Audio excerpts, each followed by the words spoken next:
You know you got good kids when it's hot and the old man don't feel too good and they're out there cutting grass. My grass. After they cut theirs. Pretty cool. Alright, this is the last day off. I've been trying to finish up some stuff in here, cleaning up. Did not make it fishing yesterday. Thunderstorms and rain. Did not make it this morning. Thunderstorms and rain. It's fixing to thunderstorm again. But never fear, we will get there one day. Tomorrow is back to knife making. Please get your orders in. At least write down your Christmas orders. Get thinking about what you're going to want for this year.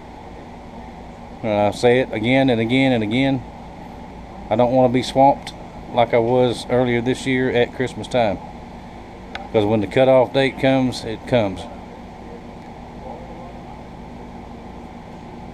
So, I'm going to show you something else. I'll show you in a little bit. I done forgot. Now I got to go inside and get a sandwich or something. See if it can make me feel a little bit better. I remember what I was going to show you now. Bandsaw. Remember I mentioned the table was not square. I took it off yesterday. It had a hump in the center here, rise. So I picked it up and set it up on top of the 4x36 sander with a fresh belt. And I got that hump out of the edge, and I got it very, very close to square on this end and this end. See, it had a hump in the center, both sides. Then I discovered the table was not level. I don't know how I missed that. It was tilted down that way. It was giving me that weird cut. When I put it together, I just missed that part. Anyway, it's level now. There's a little bolt, nut and bolt right here, if you can see that controls the level. So now it's level. Now it cuts straight. And this thing I also discovered will not clamp down square. Now this is a cheap, see how it's got all that play in it? It may be fine for a straight edge for something, but it's not going to work for this. Cheapo Harbor Freight. They make better ones with a much wider feet, much better quality, and eventually I'll get one. But for now, I just took a piece of hardwood, I squared it, put the flat side down, flattest side, and just line it up with a square, combination square, and hold it down with clamps, and that's going to work just fine. I also put a little bushing up underneath this little plastic piece here because it was kind of catch when it went across.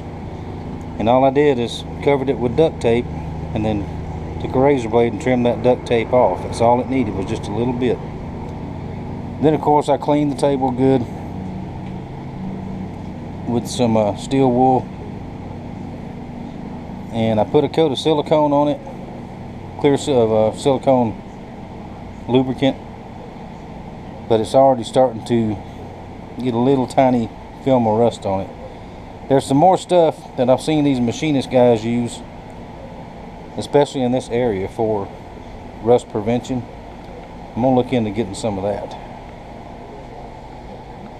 But alright, we're ready. Like I said, we're ready to get back to making knives tomorrow. I have one more project on the air handler. I've got to modify it just a little bit, and I may do that later this afternoon, and I may not. But anyway, what else did I do? Oh, I've got old documentaries on for noise. I finished closing up the biggest part of this end here with the scrap foam I had left over. I know it's not pretty, but it's going to work. The very corners I can't get to very good, so I'll just put spray foam in there when I go get some more of that one day. Fan filter's working great. I got another one over there. Really helping with the dust. I actually put a filter in front of the air conditioner down here, the big air conditioner. and it is picking up a lot of dust also. And this one was so coated yesterday, I took the vacuum and just vacuumed all the dust off of it. And I've still got these edges to do here on the ceiling, but that's okay, we'll get it done. Alright, and yeah, I did show you all this stuff. I got rid of the big old bulky cabinet that the joiner was sitting on.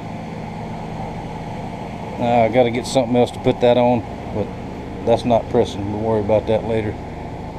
I cleaned up. There's my little girl out there cutting grass again.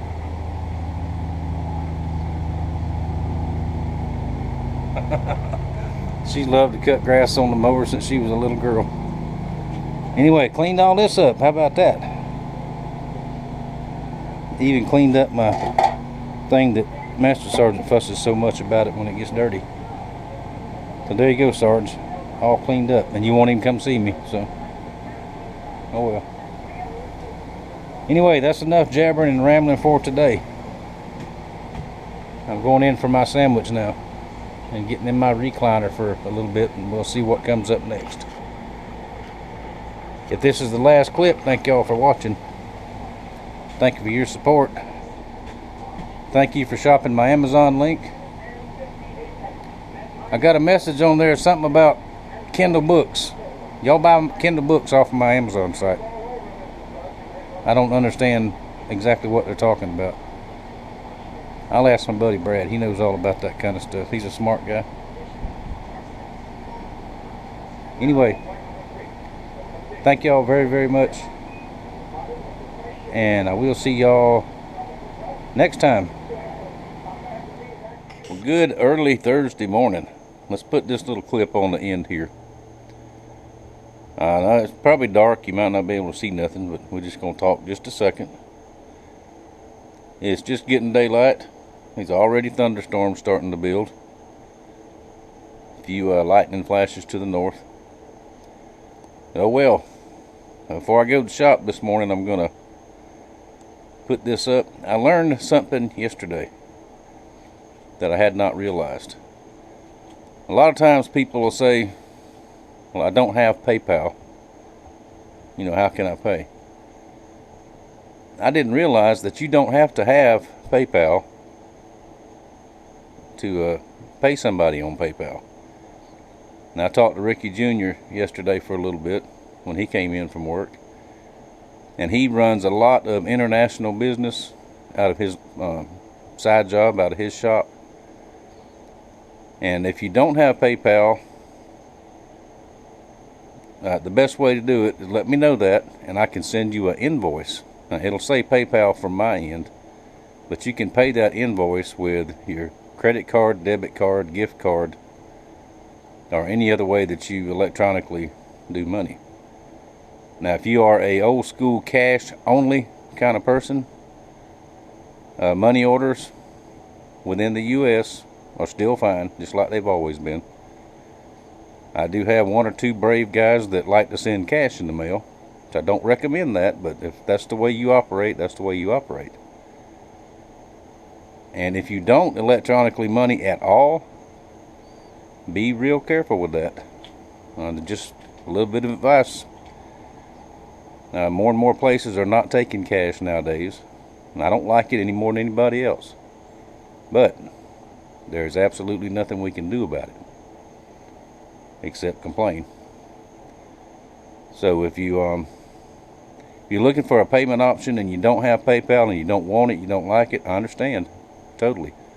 But just because you don't have it don't mean you can't buy from me or anybody else for that matter. Just let me know that. I'll send the invoice to your email address, and you can take it from there. Now, if you pay with your credit card, debit card, whatever, no, I do not get the number. I don't know anything about your business. All I do is get payment. I know a lot of people worry about that. I worry about that myself. No offense to my Canadian friends. Talked to one yesterday, waiting to hear back from him. Canadian money orders, I don't take. I've had 3 bad experiences with them. If you send me a Canadian money order or a certified check, a registered check, I think they call them, from Canada. I take it to my bank. My bank will hold that for 30 to 45 days because they have to send it to get their money from the Canadian bank back to their bank. Then it filters back to me. And as tight a budget as I run in the shop, I cannot wait 30 and 45 days for a payment. The e-checks, e-transfers, not a chance. I had a bad experience with that. Ricky Jr. has also had bad experiences with that. They actually froze his bank account because of one of those one time. So we're not doing that part of it. But just another little option to throw out there. And one more thing, the website is being updated as we speak. No new knives on there, but the price increase is going to be there. See, Ricky said last night or tonight he'll get it done. It's not done yet. So if you want to order at current prices, do it now. And if we have talked about orders in the future, I know at least 3 people that's going to order something next month. If we've already talked about it, I will honor the old price for you. So just want to put that out there. So look for the price increase. I hate to do it, but everything's going up. It's harder for me to get stuff. It's starting to cost more. My combination power bill for the shop and the house this month was $485 for the power bill for running AC to keep cool. Now August and September are hottest months, always have been. And as most of y'all know, I'm very, very heat sensitive. I cannot overheat. So just going to be puddling along in the shop for now. We're going to try to do some fishing, but that's just not going to happen right now with this rain and storms and everything and the heat. But we'll get back to that eventually. And I guess that'll do it. I thank you very much for watching. I thank you for your support. It means a lot to me. Thank you for all my new subscribers for being here. I'm going to have one more cup of coffee, upload this, and I'll be at work. See y'all.